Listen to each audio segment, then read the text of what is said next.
Good morning, guys. Today we're going to take a look at page 9 of the Unit 3 classwork packet, and we're going to look at some of the properties that we need to know in order to deal with angle proofs. In the last video, we took a look at how to fill in a 2-column proof when it came to segments, but today we're going to take a look at some of the properties we need to know when we're dealing with angles. Now, there's a full list for you on page 9, and many of them make sense, but I do want to go over a couple of things here and there, just so you know what to look for when approaching the proofs, okay? Now, the definition of congruence, it kind of makes sense logically, right? What does congruent mean? It means exactly the same. And so what you see there is really just that the measure of two angles, if they're congruent, is the same. That's all that's saying, okay? Now, for the angle bisector, what does an angle bisector do? It splits an angle into two equal parts. So in a proof, what you might see, and again, this is just like a hypothetical example, but let me see. What you could see in a proof that might be definition of an angle bisector is some kind of statement like this. Angle ABD is congruent to angle CBD, right?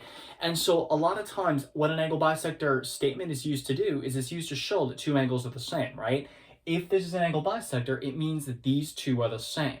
So be on the lookout for that kind of angle congruent statement, okay? Because a lot of times that's going to be paired with an angle bisector. Oh my gosh, where'd my marker go? Yowza. Blech. Anyhow, sorry about that. Anyhow, complementary angles, sum to 90 degrees, pretty simple, right? Supplementary, sum to 180. Perpendicular, right? The only thing I'm going to say about that is just make sure you remember that perpendicular as a symbol is given by the upside down T. So I might write that in. We went over that in Unit 1, if you'll recall when you take a look at your classwork packet. But it never hurts to kind of drive that point home, right? So just make sure that you remember that that symbol right there means perpendicular, okay? Angle addition, remember I taught it as small plus small equals, well, I don't know, big, right? But on an actual exam, what you should expect to see is an angle equation.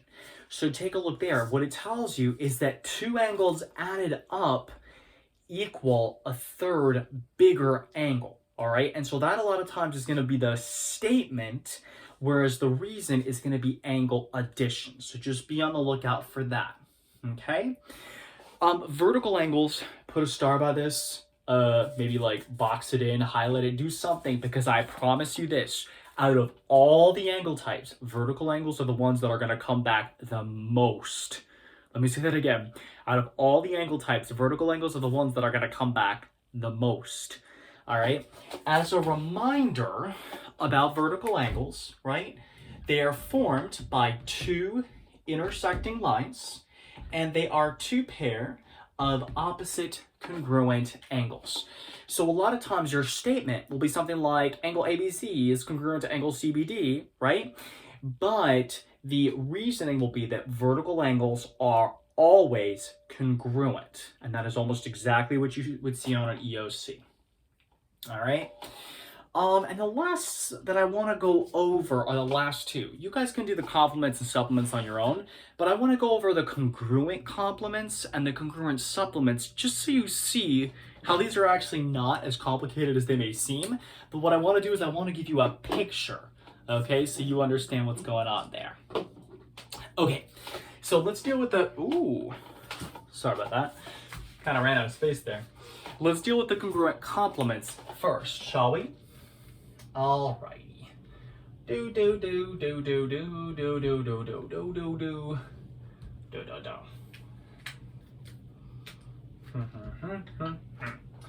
Okay, so what I've drawn there for you, right, are complementary angles. How do I know that? Because a little boxy thing, right? The two angles sum to 90 degrees.